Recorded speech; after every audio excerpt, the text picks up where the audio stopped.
Let's keep it going, y'all. We got one more topic. Everybody in the chat, make sure you like the video. Make sure you comment. Make sure you subscribe. These fellas is putting on the show for us. So here we go with our last topic. Cheerio, what you got for us? The 2025 Cavs versus the 2015 Cavs.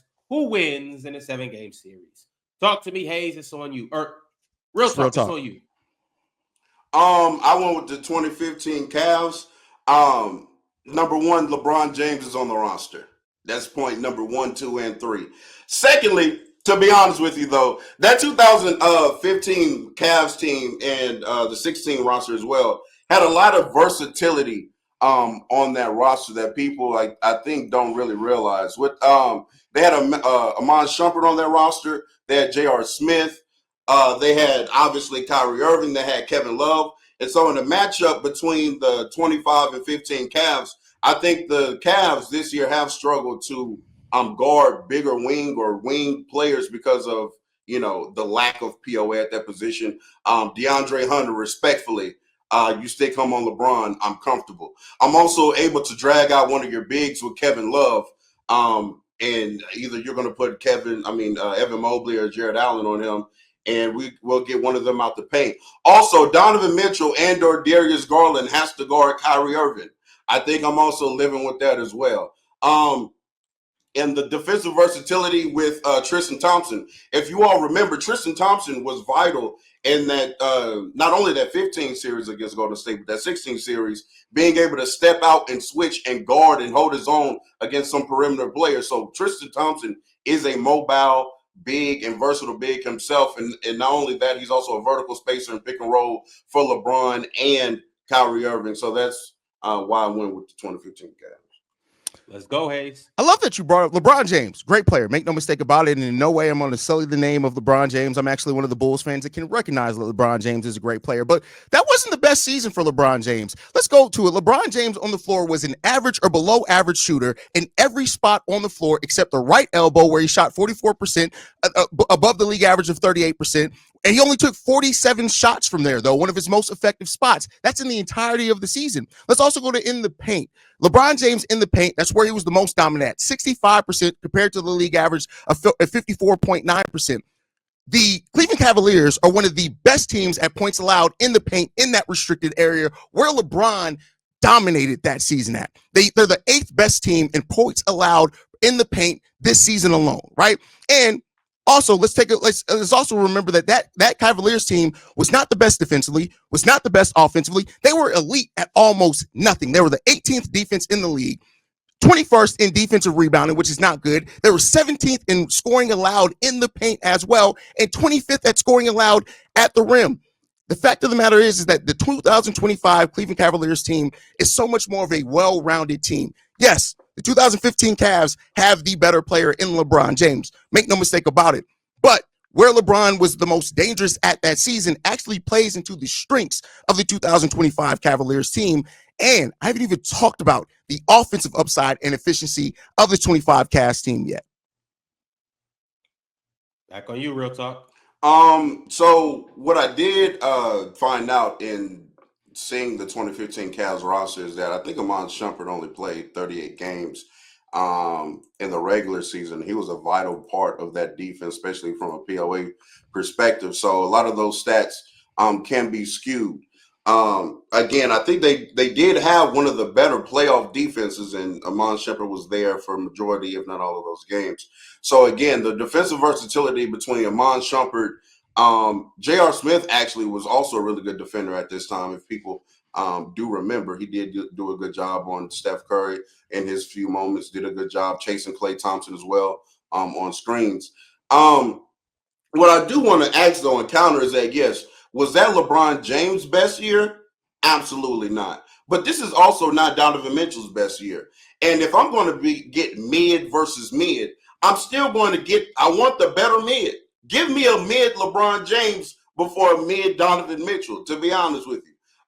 LeBron James will be the best player on the court. He will still be by far the best playmaker on the court. He'll still be drawing more defensive coverages than anybody else on the court. He'll still be the best passer on the court. Still be the best downhill threat on the court. And so when you surround that with the three-point shooting, which Cleveland did, and Shumpert, Love, JR, and Kyrie, that's always a recipe for success. Back to you, Haize. It wasn't a recipe for the success in the finals that year. And it also wasn't a recipe for success in them limiting turnovers on their offense. Yes, the Cleveland Cavaliers had a great upside. I think often sometimes confuse the 2016 Cavs with the 2015 Cavs. And a big part of that was coaching, right? And coaching very much so held that team back. That's why Tyronn Lue had to come in and help that team get over the hump and actually winning a title. That team was one of the most sloppiest teams and slowest teams in the NBA at that time. Despite having the third best offensive rating in the league in 2015, they were one of the slowest teams in the league with 25th in pace, right?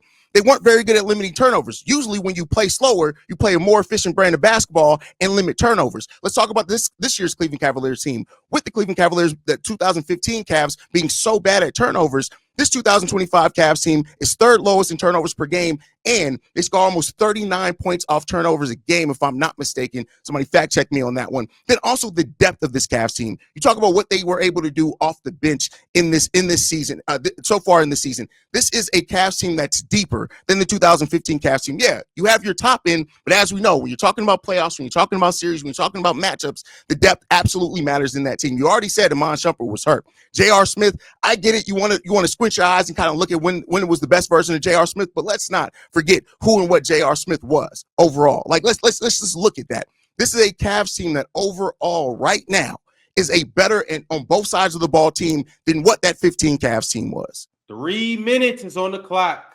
The Cavs' strength is their two big man lineups, and I think that let me say the 25 Cavs, because both teams are the Cavs. The 25 Cavs, their strength is that two big man lineup, and I do think that Tristan Thompson and Kevin Love are a great counter to that because both are great rebounders. But another point that I want to bring up that was absolutely disgusting from you is that did it work in that finals that year, knowing that Kyrie Irving went down, knowing that Kevin Love didn't play a lick of time in that series. And mind you, they were still up 2-1. And mind you, the reason why they were up 2-1 and playing at a slower pace actually benefits that 2015 Cavs team because I have a better half-court operator on my team than you do. And especially in a playoff setting, I'm leaning towards that with LeBron James above all. If I get the Cavs to slow down to play my version of basketball, that benefits me. The 2025 Cavs, I believe, are one of the highest paid benefits teams you when you almost led the league in turnovers. I don't think that benefits you the way that you think it does. And when again, the point of playing slower is that you can play more controlled. It can be more controlled. And when you play slower, that allows the defense to set in more. What are the 2025 Cavs team has is one of the better set in defense. Let's also talk about the fact that the 15 Cavaliers were one of the worst defensive rebounding teams in the game of basketball that year. Their defensive rebounding percentage, as well as the total number of defensive rebounds, was extremely low. What does this team kind of excel at? The fact of the matter is, I get what you're getting at with talking about Kyrie and the potential there. The fact is that they weren't efficient at it, though. They were good. They were able to get by on the star power of LeBron James and in a even weaker Eastern Conference. But let's be clear here. This is a Cavs team that is efficient on offense, efficient on defense in a way that 15 Cavs team was never able to be. That 15 Cavs team was up 2-1 against a 2015 Warrior team that had the MVP on it and won 67 and they still games. Ended up losing and that. they were It's up not even 2-1 without Evan their Mobley other versus Kevin Love, my boy. Real Talk. Three best players, they were up 2-1. But now I'm supposed to believe that now the Cavs, who were up 2-1 against the Warriors in a 67-win season with the MVP, now can't figure out the 2025 Cavs with Kevin Love and Kyrie Irving on the court and LeBron James. Yeah, let's talk about that Warriors team that you ended up losing to. Go and check the efficiency of the 2025 Cavs team and where they ranked in the league. This 25 Cavs team has been better and more efficient offensively than even that 15 Warriors team, which is going to pose even more threats for you offensively. Are you going to choose Kevin Love, offensively? Come on, Real Talk. Real Talk. Let's get it together. Are the 25 Cavs better than the Warriors? Are they better than the Warriors? Defensively, absolutely. Warriors. Offensively, they can match wits with them. 100% sure with the efficiency and the balance that they're able to bring because of the depth on that team. All right, fellas. 3 minutes is up, and that is the final topic of the day. It's the player choice way. Them boys don't get it started. The player choice way.